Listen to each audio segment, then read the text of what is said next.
शेतकरी मित्रांनो, आपल्या 7/12 उतार्यावर पीक पेरा नोंदविताना त्यामध्ये अचूकता यावी याकरिता राज्य शासनानं ई पीक पाहणी कार्यक्रम राबविलेला आहे। तर खरीप हंगाम 2024 ची ई पीक पाहणी ही दिनांक 1 ऑगस्ट 2024 पासून सुरू आहे, ज्याची अंतिम मुदत ही 15 सप्टेंबर 2024 पर्यंत होती। परंतु बऱ्याच ठिकाणी अजूनही शेतकरी बांधवांनी आपला पीक पेरा नोंदविलेला नाही। त्यामुळेच आता राज्य शासनानं यासंबंधी एक मोठा निर्णय घेतलेला आहे।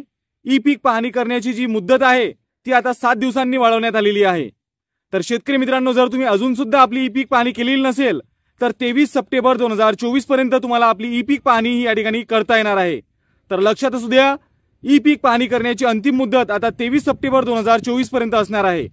ई पीक पाहणी करून घ्यावी, कारण जर तुम्ही ई पीक पाहणी केली नाही तर तुमच्या 7/12 उतार्यामध्ये या ठिकाणी तुमच्या पिकांची नोंद होणार नाही आणि पिकांची नोंद झाली नाही तर तुम्हाला कोणतीही शासकीय मदत, कोणतेही शासकीय अनुदान किंवा शासकीय योजनांचा लाभ या ठिकाणी मिळणार नाही।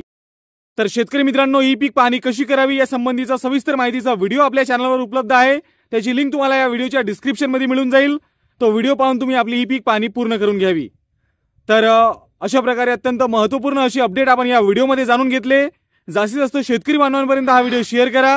व्हिडिओ माहितीपूर्ण आणि उपयुक्त वाटल्यास व्हिडिओला लाईक करा, चॅनलला सबस्क्राइब करून घ्या, नोटिफिकेशन बेल नक्की दाबा। धन्यवाद।